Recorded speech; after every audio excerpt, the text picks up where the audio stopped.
Hello friends, इस lecture में हम लोग पढ़ेंगे कि लीनियर सर्च क्या है। मतलब what is linear search, what is the time complexity of linear search and how to implement linear search in Python. तो very first in linear search we have to insert some elements. तो अगर आप सी की बात करते हो तो सी में आप एरे में कोई एलिमेंट इंसर्ट करते हैं। ठीक है, अगर हम बात करते हैं पाइथन की तो हम यहाँ पे लिस्ट को ले रहे हैं, लिस्ट के लिए, है ना। तो जब इम्प्लीमेंट करेंगे जब हम इस चीज़ को देखेंगे, लेकिन फिलहाल सिर्फ कॉन्सेप्ट को देखते हैं क्या है कंसेप्ट। तो कंसेप्ट ये कहता है कि लीनियर सर्च के लिए पहले आपको कुछ एलिमेंट्स अवेलेबल होने चाहिए। तो ये एलिमेंट डालेगा कौन?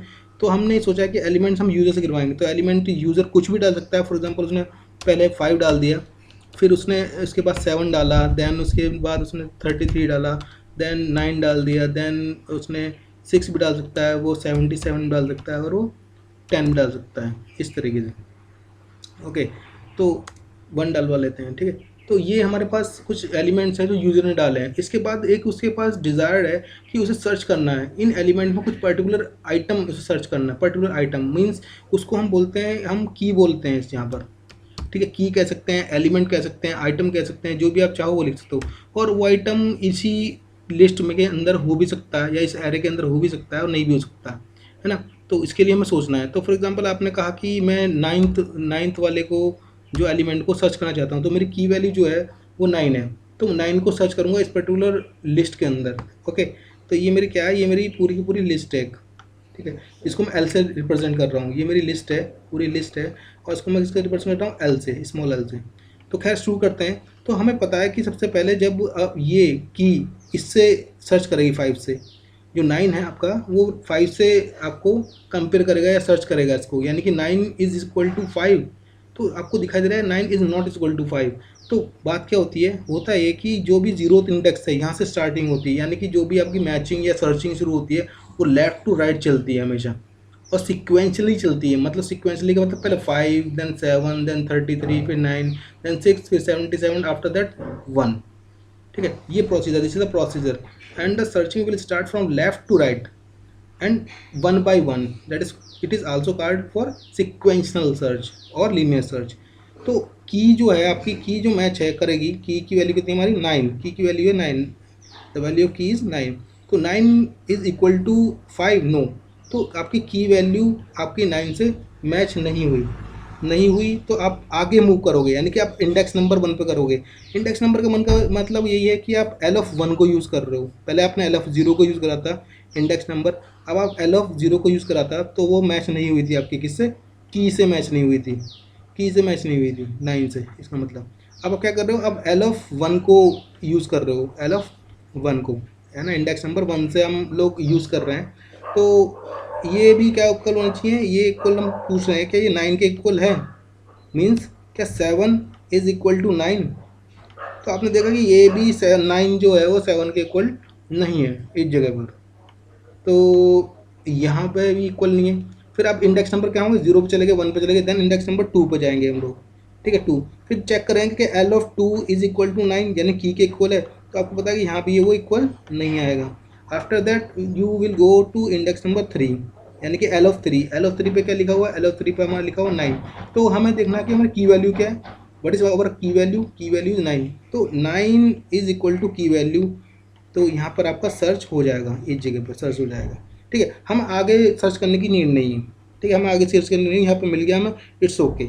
हमने ये इसके लिए कॉन्सेप्ट सोचा है। तो अब आपको यहाँ पे इसके आउटपुट में देना क्या है? इसके आउटपुट में आपको देना है कि आपकी सर्च फाउंड हो गई है और किस लोकेशन पर हुई है। तो ये आप लोकेशन नंबर, अगर इंडेक्स की बात करते हैं आप 3 को लोकेशन मान सकते हैं, वरना 4th प्लेस पर, है ना। जो भी इंडेक्स होगा उसमें +1 जोड़ देंगे तो क्या होगा, आपको 4th प्लेस पर ये क्या हो जाएगा, आपके पास अवेलेबल हो जाएगा आपका आइटम, जो भी आपको सर्च कर रहे थे, जैसे आप की वैल्यू कर रहे थे। तो आपको ये वाला 9 आपकी की वैल्यू के इक्वल हो गया, और आपकी लोकेशन 4 कह देंगे यहाँ पर, 3 + 1 4। ओके, तो ये हमें सर्च करना है। अब इसमें अगली जो चीज़ आती है, वो अगली चीज़ आती है कि हमारी टाइम कॉम्प्लेक्सिटी की बात करें तो हम, ओके, तो टाइम कॉम्प्लेक्सिटी के बारे में हम सोचते हैं थोड़ा सा। तो ये तो पार्ट हो गया हमारा किस चीज़ के लिए, ये पार्ट हो गया हमारा कि जो आपका की वैल्यू है वो मिलता है, मिल गया तो अच्छी बात है, नहीं मिला तब हम देखते हैं क्या होता है उस टाइम पर। ओके, तो फिर से स्विच करते हैं। तो हमने देखा कि हमारी प्रॉब्लम थी जो सर्च करने वाली, वो हम लेफ़्ट से चलेंगे और राइट तक चलते चले जाएंगे। तो इट में पॉसिबल कि वो हमें मिल जाए पर्टिकुलर की इस लिस्ट के अंदर और इट में पॉसिबल वो ना भी मिले। तो अब हम क्या कर रहे हैं, ये हमारा फंडा है, हम इसको पहले इम्प्लीमेंट करके देखते हैं। और इम्प्लीमेंट करने के बाद हम कहाँ जाएंगे, इम्प्लीमेंट करने के बाद वापस हम यहाँ पे आएंगे और देखेंगे इसका रनिंग टाइम निकालना। ठीक है, रनिंग टाइम निकालने के लिए। ठीक है, तो चलते हैं और इसका एक छोटा सा प्रोग्राम बना कर देखते हैं कि कैसे सर्च करेगा। तो आपको ध्यान रखना, पहले हमको एंटर करवाने हैं एक list.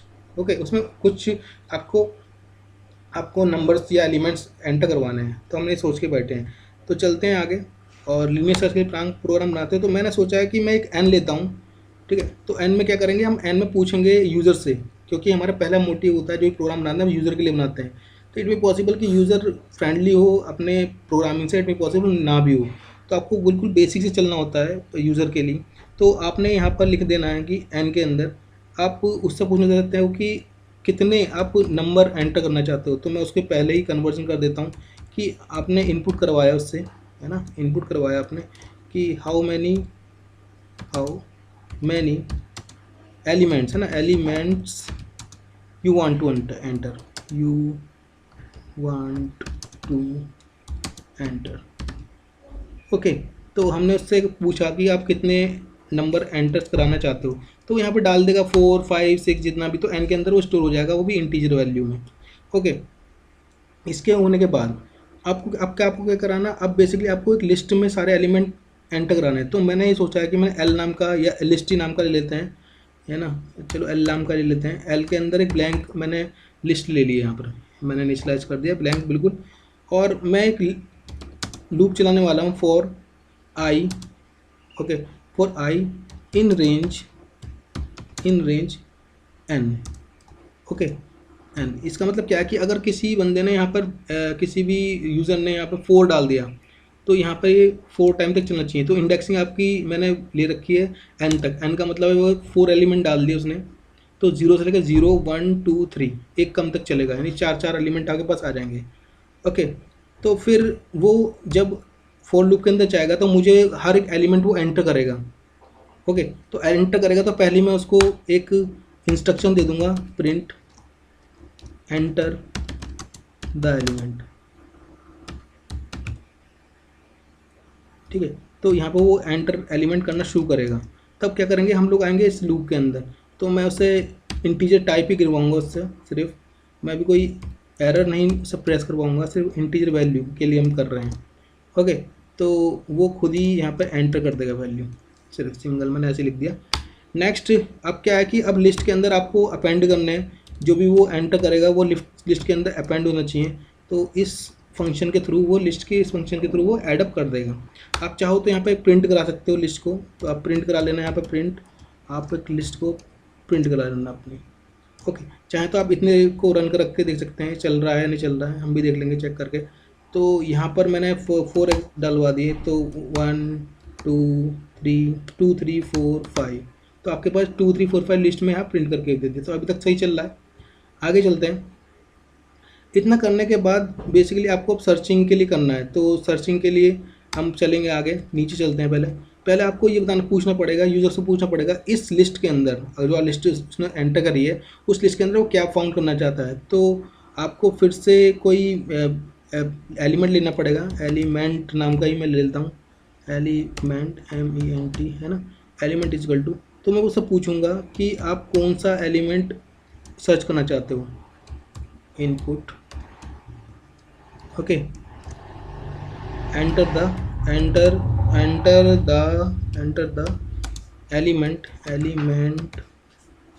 element to be searched, search। Okay, तो मैंने उससे पूछ लिया कि वो कौन सा एलिमेंट सर्च कराना चाहता है अपना, तो वो एंटर करेगा। यहाँ पर 4 कर सकता है, 5 कर सकता है, जो भी उसके डिज़ायर्ड है वहाँ पर वो डाल देगा चीज़ को। ओके, तो अब हमारे पास लिस्ट आ गया, हमारे पास एक एलिमेंट भी आ गया जो सर्च करेगा। उसके बाद मैंने एक फंक्शन को बनाना शुरू किया यहाँ पर, डेफ लीनियर सर्च के लिए। तो लीनियर SEARCH मैंने सर्च लगाया इसके अंदर, और मैं इसे पैरामीटर ले भी सकता हूँ नहीं भी ले सकता हूँ। अगर पैरामीटर लेना है आपको तो आप यहाँ पे एक लिस्ट नाम का पैरामीटर ले लो, ठीक है, और कॉमा जो भी आप आइटम एलिमेंट ले रखे तो एलिमेंट लिख लो, LEMENT। ओके, तो मैंने एलिमेंट भी ले लिया और एक लिस्ट ले लिया यहाँ पर इस जगह पर, यहाँ पर। तो यहाँ पर वो पहुँचेगा तो मैं इससे पूछूंगा कि इफ़, ठीक है, इफ़। अब यहाँ पर क्या होने वाला है, तो यहाँ पर हमें एक फॉर लूप लगाते हैं इस जगह फॉर, क्योंकि हमें लीनियर रिसर्च चलना है, यानी कि एक आई से लेकर जो भी रेंज होगी इसकी वहाँ तक तो चलना ही चलना है। फॉर मैं आई कर देता हूँ इन रेंज, इन रेंज आपका एन अवेलेबल होगा हमारे पास, एन जितना भी हमारे पास होगा, ठीक है। और मैं इसमें पूछता हूँ कि इफ़, अगर इफ़ आपका लिस्ट में, ओके, आपकी लिस्ट क्या है, आपकी लिस्ट जो है आपकी लिस्ट में ith इंडेक्स, यानी 0 भी हो सकता है, 1 भी हो सकता है, 2 भी हो सकता है। अगर 4 डालें तो 0 1 2 और 3, तीन ही होंगे इस जगह पर, ओके। तो 0 शुरू करेगा ये, क्या वो डबल इक्वल टू है आपके एलिमेंट के, ओके। तो यहाँ पे कंडीशन में लगा दी, अगर वो है तो आप क्या करो, एक प्रिंट उससे लो, उससे कहो कि प्रिंट कर दो कि element found, element, element found है फॉर यू फाउंड, ठीक है, एलिमेंट फाउंड। तो एलिमेंट का नाम भी लिख देते हैं, मैं फॉर्मेट स्ट्रिंग का यूज़ करने वाला हूँ यहाँ पे, element found at location, location, ठीक है, आपकी जोन सी भी लोकेशन होगी। तो मैंने इसे बंद कर दिया, डॉट फॉर्मेट लगाया, फॉर्मेट, और यहाँ पर मैंने एलिमेंट का नाम लिखा, एलिमेंट, एलिमेंट, और लोकेशन, लोकेशन अगर आई है तो i+1 दिखाएगा हमको, i+1 दिखाना चाहिए, जो हम डिस्कस कर रहे थे इस बात को। तो मैंने प्रिंट करवा लिया। उसके बाद कि अगर वो फाउंड हो जाता है, ये अच्छी बात है, तो इट मीन पॉसिबल कि फाउंड ना हो, तो आपको लिए एल्स पे जाना पड़ेगा। तो यहाँ पे प्रॉब्लम ये है कि आप अगर इफ़ के एल्स पे यहाँ पे लिखोगे एल्स, और आपने यहाँ पे प्रिंट लिख दिया कि प्रिंट कर दे वो, इससे ये हमारा एरर देगा यहाँ पर, ओके। अगर वो चाहता है कि वो प्रिंट करो यहाँ पे प्रिंट, अगर आप ये सोच रहे हो कि प्रिंट लिख दें यहाँ पर हम, और यहाँ पे लिखें कि नॉट फाउंड,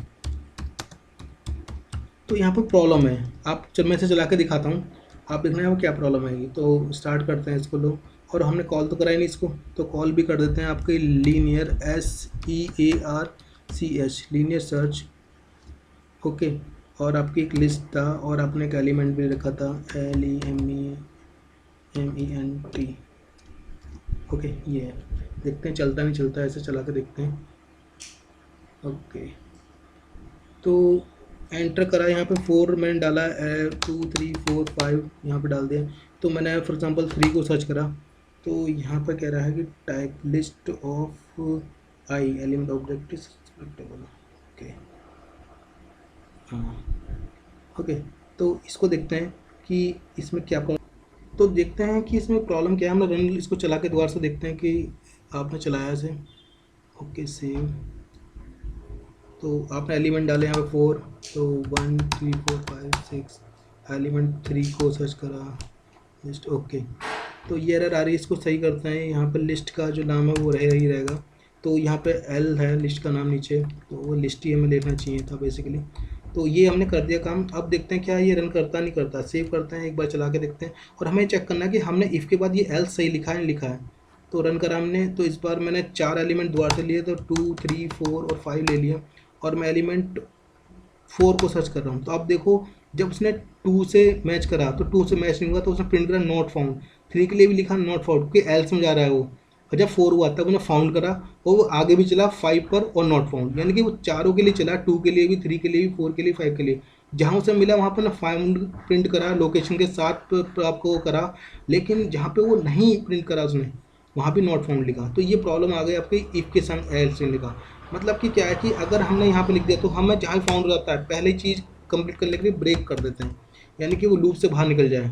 अगर फाउंड हो गया तो लूप से बाहर मिल जाए, लेकिन ये एल्स अब भी दिक्कत करेगा। आप देखो चला के इसको, अगर आप अभी भी चलाओगे और आपने फिर से कोई एलिमेंट डाले इसके अंदर, फॉर एग्जाम्पल 4 ही डालते हैं, 2 3 4 एंड 5 हमने डाल दिया, और आप 4 को करोगे तब भी ये दिक्कत करेगा। 2 पे नॉट फाउंड, 3 पे नॉट फाउंड, 4 पे फाउंड, हाँ 5वां बार नहीं चलेगा क्योंकि ब्रेक लगा दिया हम लोगों ने, लेकिन अब भी ये टेंशन दे रहा है हमें नॉट फाउंड। तो इसके लिए क्या करेंगे हम लोग, इसके लिए हम एक नई चीज़ देखते हैं। हमने देखा है कि इफ़ के संग एल्स होता है। ये पाइथन की बहुत ही बढ़िया फंक्शनिंग है कि इफ़ के संग एल्स होता है। यहाँ पे वाइल के संग भी एल्स चलता है ना, पाइथन के अंदर वाइल के संग भी एल्स चलता है, और पाइथन के संग फोर के संग भी एल्स चलता है। ओके, आप चेक करना कभी, इफ़ के संग तो एल्स चलता ही चलता है, लेकिन पाइथन में फोर के संग भी एल्स चलता है, वाइल के साथ भी एल्स चलता है। ठीक है। तो एक बार हम इसे यहाँ पे चला के देखते हैं क्या इससे काम बनता है हमारा या नहीं बनता है। तो मैंने यहाँ पे लिख दिया दिस और मैंने सेव किया। अब मैं चला के देखता हूँ क्या ये हमारे डिज़ायर्ड आउटपुट देगा या नहीं देगा। तो फिर से देखते हैं, मैंने इस बार फिर से 4 एलिमेंट डाले, 2 3 4 एंड 5 डाले और मैं 4 को कर रहा हूँ। तो देखो इसमें नॉट फाउंड कभी नहीं आया और ये आपका चलता रहा। ठीक है। तो चला कैसे होगा, चला ऐसे होगा कि जैसे ही आपने इफ जहाँ पे आई इज इक्वल टू 0 होगा तो एल ऑफ 0 के एलिमेंट के इक्वल है। तो फॉर एग्जांपल आपका जो एलिमेंट है, ओके, फॉर एग्जांपल आपका ये आप 33 को एज्यूम करो, आप 33 को फाउंड कर रहे हो। तो इस पर इफ़ क्या 33 यानी कि is equal to L of 0, ये वाली बात रही होगी जहाँ पर इस जगह पर, है ना, इस जगह पर यहाँ पर आप पहले आइटम को एलिमेंट से मैच करें। तो अगर वो मैच कर गया तो वो यहाँ पर जाएगा और ब्रेक करके बाहर निकल जाएगा। अगर वो नहीं करा तो इफ़ी कंडीशन में रहोगे आप लोग, क्योंकि इफ़ का मैंने एल्स बनाया नहीं, इफ़ी कंडीशन चलता रहेगा इफ़ी। और जैसे आपको मिल जाता है वो बाहर निकल जाएगा इससे। ठीक है। बाई चांस अगर वो नहीं निकलता है सर, मतलब अगर वो नहीं मिलता है आपको, मैंने यहाँ पर कर दिया, अगर आपको आइटम नहीं मिलता है, आइटम फॉर एग्जांपल 7 लिख दिया तो आपको नॉट फाउंड होगा। ओके। नॉट फाउंड का मतलब क्या है, मैं बताता हूँ आपको नॉट फाउंड का मतलब क्या है कि ये जो फॉर लूप आपका चल रहा है, ये जो फॉर लूप लगा रखा है आपने, ये फॉर लूप चल रहा है आई इक्वल टू 0 से लेकर आपके एन तक चलेगा, n-1 तक चलेगा। ठीक है। तब तक तो वही काम करेगा। ठीक है। अगर इसके काम करने के बाद एल्स चलेगा, ट्रू हो जब भी ट्रू होगा तो बाहर बाहर निकल जाएगा। अगर इफ कंडीशन ट्रू हो गई तो बाहर निकल जाएगा फॉर लूप से। अगर नहीं हुआ तो फॉर पूरा चलेगा, फॉर पूरा चल गया यानी कि काम खत्म हो गया। और फिर चलेगा इसका एल्स पार्ट चलेगा, जैसे इफ और एल्स चलता है, अप टू फॉर और एल्स चलता है। अगर फोर पूरा पूरा कंप्लीट हो गया तो एल्स चलना ही चलना है। ओके। अगर फोर के अंदर आप गए अंदर और आपका इफ स्टेटमेंट चल रहा है और वो बात ट्रू हो गई, ट्रू होते साथ ही ये फोर से बाहर निकाल देगा ब्रेक, तो आपका एल्स भी नहीं चलने का उस कंडीशन में। ओके। लेकिन आप समझो कि अगर फोर पूरा चल गया और आपका इफ में कंडीशन फॉल्स रही है, हमेशा फॉल्स रही, तो एन फोर पूरा चल चुका है। तो फोर पूरा चलने के बाद सीधे सीधे इसका एल्स प्रिंट होता है यहाँ पर इस जगह पर, है ना। तो आपको पता है कि अगर आपका फोर पूरा चल गया तो एल्स पार्ट करेगा, ऐसे वाइल पूरा चल गया तो भी आपका एल्स पार्ट रन करता है। आप चेक करना है इस बात में। तो ये क्या है, ये हमारा प्रोग्राम बनाया है छोटा सा, किसके लिए, लीनियर सर्च के लिए। आप इसे बना के देखना और ये बिल्कुल सही चल रहा है इस टाइम पर। ठीक है। तो अब मैं आपको बताता हूँ उसकी टाइम कॉम्प्लेक्सिटी। आप इस प्रोग्राम को एक बार देख लेना, एक बार आराम से देख लेना। अब टाइम कॉम्प्लेक्सिटी के ऊपर चलते हैं हम लोग कि टाइम कॉम्प्लेक्सिटी कैसे निकालेंगे इसकी। तो मैं यहाँ पर आता हूँ टाइम कॉम्प्लेक्सिटी के लिए। फॉर एग्जांपल मैंने आपके कुछ आपके नंबर सोच लिए हैं। मैंने नंबर सोचे हैं कि जो यूज़र ने एंटर करा है, वो कुछ नंबर इस तरीके से हो सकते हैं, है ना। कम नंबर ले सकते हैं इसके अंदर। तो कम नंबर ये हो सकते हैं कि 4 ले लिया उसने। ठीक है। आपने कर लिया, आपने 4 लिख लिया यहाँ पे, 4 3 लिख लिया, फिर 5 लिख लिया, फिर 7 लिख लिया, फिर 9 लिख लिया, फिर 44 लिख लिया, लाइक दिस, ऐसा कुछ कर लिया। ओके। तो इसको और बढ़ा लेते हैं, इसको 15 कर लेते हैं ऐसा। तो आपने 3 डाला, आपने 7 डाला, आपने 9 डाला, आपने 44 डाला। अब आप और भी कुछ डालते तो 77, ऐसे कोई एलिमेंट डाल दिए। अब हम इसकी कॉम्प्लेक्सिटी की बात कर रहे हैं। कॉम्प्लेक्सिटी होती है वो 3 तरीके की होती है, आपको पता है। एक होती है आपकी बेस्ट केस के लिए, एक होती है आपकी वर्स्ट केस के लिए, और एक होती है आपकी एवरेज केस के लिए। ओके। तो 3 टाइप की आपकी कॉम्प्लेक्सिटी, टाइम कॉम्प्लेक्सिटी बेसिकली देखी जाती है यहाँ पर। आप सोचो मैं तीनों को डिस्कस करने वाला हूँ, बेस्ट केस, एवरेज केस और वर्स्ट केस को, तीनों के तीनों को सर बात करते हैं। आप सोचो कि कोई बंदा है, उसने ये एक लिस्ट ले रखी है और उसने सर्च करा 3 को। ठीक है। यानी कि आपकी जो की वैल्यू है उसने सोच रखी है, आपकी जो की वैल्यू इक्वल टू क्या है, 3। ठीक है। तो आप सर्चिंग करोगे, आपको जीरो इंडेक्स पे क्या मिल जाएगा, आपको 3 मिल जाएगा। आपके जीरो इंडेक्स पे आपको क्या मिल जाएगा, 3 मिल जाएगा। आपकी सर्च सक्सेसफुल हो जाएगी। तो आपको वर्क डन कितना हुआ, आपको वर्क डन हुआ 0, यानी कि 1, है ना, 1 मान सकते हो आप उसे। तो सबसे बेस्ट केस यही होगा कि आप कोई चीज़ सर्च कर रहे हो और आपको पहले अटेम्प्ट में मिल जाए। यानी कि ऐसी कोई बात हो गई कि कोई आईएएस की तैयारी कर रहा है, उससे पहले अटेम्प्ट में वो आईएएस बन गया, तो क्या हुआ, वो बेस्ट केस होगा उसके लिए। ओके। तो बेस्ट केस के लिए हमने इसका जो कॉम्प्लेक्सिटी निकल के आती है वो बेस्ट हम मानते हैं, क्योंकि बिगो में माना जाता है। आप बिगो में निकाल सकते हो, थीटा में निकाल सकते हो, ओमेगा में निकाल सकते हो, जिसमें चाह। लेकिन मैं यहाँ पर बिगो में निकाल रहा हूँ, तो बेस्ट केस के अंदर जो भी इसकी कॉम्प्लेक्सिटी होती है वो बिगो ऑफ 1 कहलाती है ना, क्योंकि एक ही काम करना पड़ा फॉर एग्जाम्पल आपको। ओके, एक ही कंपेरिजन करना पड़ा। सबसे अंडरस्टैंडेबल क्या है कि 3 को आपने 3 से कंपेयर करा, एक ही कंपेयर करना पड़ा, तो ऑर्डर ऑफ 1 किसके लिए, बेस्ट के लिए, बेस्ट केस के लिए। दूसरा देखते हैं, ठीक है। तो ये हमारा क्या है, ये बेस्ट केस के लिए आपके पास टाइम कॉम्प्लेक्सिटी निकल के आई बिग ऑफ 1, ये ओ है। ओके, तो नेक्स्ट चलते हैं। नेक्स्ट की बात है कि आपको वर्स्ट केस की बात करनी है, वर्स्ट केस की। ओके, तो वर्स्ट केस के लिए सोचो कि आपकी जो की है, आपकी जो की है, मैं इसको हटा, इस वाले की को हटा देता हूँ, ये मेरा की अलग है इस टाइम। अगर जब वर्स्ट केस की बात कर रहे हैं तो उसके लिए जो आपने की एज्यूम कर रखी है वो की फॉर एग्जांपल वो 77 हो सबसे लास्ट, या वो आइटम इस पर्टिकुलर लिस्ट में हो ही ना, तो एग्जिस्ट ही ना करता हो। If the item is last at the last location और it does not exist in particular given list, ठीक है। आप ये मान सकते हो, 77 भी हो सकती है और हो सकता है कि वो 88 भी हो, जो है ही नहीं यहाँ पर। ओके, तो दो पॉसिबिलिटी हैं। तो वर्स्ट केस के लिए सोच रहे हैं तो आपको क्या करना पड़ेगा, आप सोचो, आपको अगर इस कंडीशन में हो तो आपको ये अपनी की को आपको इससे भी मैच कराना पड़ेगा 33 से, आपको अपनी 15 से भी मैच कराना पड़ेगा, आपको 7 से भी मैच कराना पड़ेगा, आपको 9 से भी मैच कराना पड़ेगा, आपको 44 से भी मैच कराना पड़ेगा, और लास्ट में आपको 77 मैच होगा। ओके, लास्ट में आपका क्या होगा, आपका 77 लास्ट में मैच होगा, यानी कि आपको यहाँ भी वर्क डन करना पड़ा, यहाँ भी वर्क डन पड़ना, यहाँ भी, यहाँ भी, यहाँ भी और यहाँ भी। मतलब अगर यहाँ पे n एलिमेंट्स होंगे तो आपको n टाइम्स सर्च काम वर्क करना पड़ेगा, सर्चिंग का वर्क करना पड़ेगा। इससे भी आपने कंपेयर किया, इससे भी कंपेयर किया, इससे भी कंपेयर किया, इससे भी कंपेयर, इससे भी कंपेयर और इससे कंपेयर। अगर n एलिमेंट्स हैं और आपको n टाइम्स आपको कंपेरिजन करने पड़े, यानी वर्क डन करना पड़ा, तो क्या होगा, उसकी कॉम्प्लेक्सिटी निकल के आई है इसकी, ठीक है। तो आपके वर्स्ट केस के अंदर, ओके, तो वर्स्ट केस के अंदर क्या होगी, इसकी कॉम्प्लेक्सिटी हो जाएगी आपकी बिग ऑफ एन, जितने एलिमेंट जितने कंपैरिजन उतना आपकी कॉम्प्लेक्सिटी, टाइम कॉम्प्लेक्सिटी। ओके, और आपकी जो बेस्ट केस के अंदर निकल के आई थी, बेस्ट केस के अंदर निकल के आई थी, वो निकल के आई थी आपकी बेस्ट केस के अंदर, भाई आपको एक ही काम करना पड़ा, तो वो था बिग ऑफ, मैंने लिखा था 1। ओके, अब बात करते हैं एवरेज की, एवरेज केस की। तो एवरेज केस के अंदर क्या है कि एवरेज केस को बेसिकली निकालना जो होता है बहुत ही टफ होता है। एवरेज केस को निकालना जो होता है बहुत टफ होता है इस जगह पर, ठीक है। तो आपको एवरेज केस निकालना, या एवरेज केस को काफ़ी बार हम लोग जो वर्स्ट केस है ना उसकी इक्वलेंट ही मानते हैं काफ़ी लोग इस चीज़ को। तो मैं आपको बताता हूँ कि ये, मैं इस पर्टिकुलर इस पोर्शन को उठा लेता हूँ, क्योंकि अब हम एवरेज केस को डिस्कस करना चाहते हैं और आप देखना कि वो कैसे निकलता है। ओके, तो मैंने उसे यहाँ पे पेस्ट कर लिया, ये मेरा नंबर था। अब एवरेज केस देखते हैं। तो एवरेज केस क्या है कि इट में पॉसिबल कि आपको यहाँ मिल जाए कोई एलिमेंट, पहली बार ही मिलेगा तो वो बेस्ट केस होगा, यहाँ मिल जाए एलिमेंट, यहाँ मिल जाए, यहाँ 44 पे मिल सकता है जगह, तो कहीं भी हो सकता है, वो हमें नहीं पता कहाँ होगा। बेसिकली मैं आपको फिर से बताता हूँ कि एवरेज केस लगभग वर्स्ट केस के बराबर होता है, इसको निकालना बहुत टफ होता है, बहुत डिफिकल्ट होता है।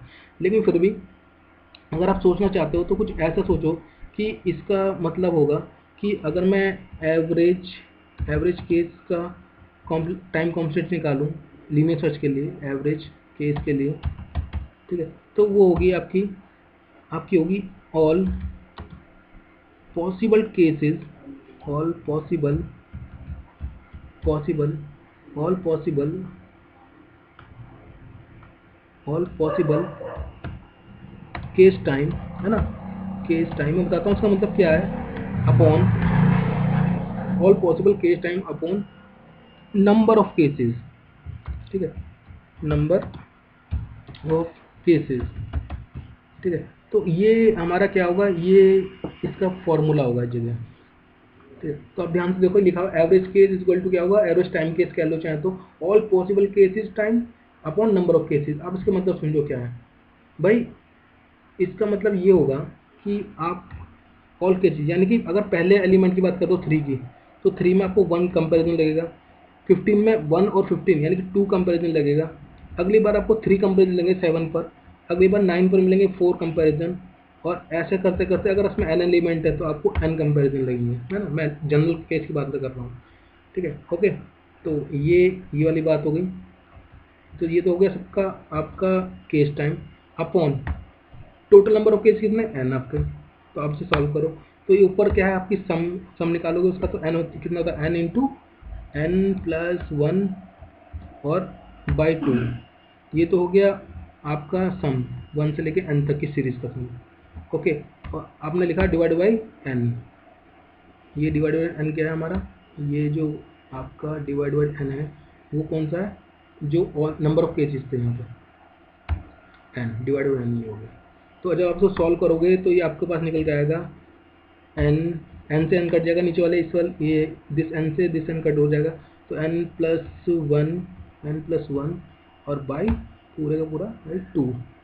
ये इसकी आपकी कॉम्प्लेक्सिटी निकल जाएगी एवरेज की। तो अगर आप इसमें से इसको और वेरीफाई, थोड़ा सा और प्योरीफाई करोगे इसको, तो इसका निकल के आएगा n ही निकल के आएगा। आप वन बाई टू जो है इसका बाई टू है उसको इग्नोर कर सकते हो, तो इसकी भी क्या निकल के आएगी आपकी कॉम्प्लेक्सिटी निकल आएगी बिग ऑफ n। और आप चेक कर लो कि अभी थोड़ी देर पहले जो आपने वर्स्ट केस की निकाली थी वो भी कितनी निकल के आएगी, वो भी आपकी वर्स्ट केस की बिग ऑफ n निकल के आई थी, और ये भी कितनी निकल के आई है आपकी बिग ऑफ n। तो दोनों की ये हो गई आपकी टाइम कॉम्प्लेक्सिटी। तो अब यार हम लोग बेस्ट केस का मतलब है कि पहले अटेम्प्ट में मुझे मिल जाए, वर्स्ट केस का मतलब कि इट में पॉसिबल कि वो लास्ट एलिमेंट हो और या एलिमेंट हो ही ना प्रेजेंट, है ना। इसमें पॉसिबल हो कि एलिमेंट ही प्रेजेंट नहीं है, तो आपको हर एक लेवल पर कंपैरिजन करना पड़ेगा लास्ट तक। तो वर्स्ट केस हो गया हमारे लिए, एवरेज केस कहीं भी हो सकता है, तो average case is equal to worst case sometimes, ठीक है। लेकिन आपको पता होना चाहिए कि एवरेज केस को निकालना थोड़ा डिफिकल्ट है। ओके, तो होप सो कि आपको ये चैप्टर समझ में आओ लीनियर सर्च का, how to implement linear search, what is linear search, what is the complexity of linear search, ठीक है। नेक्स्ट लेक्चर में आपको बाइनरी सर्च के बारे में हम लोग डिस्कस करेंगे। Thank you.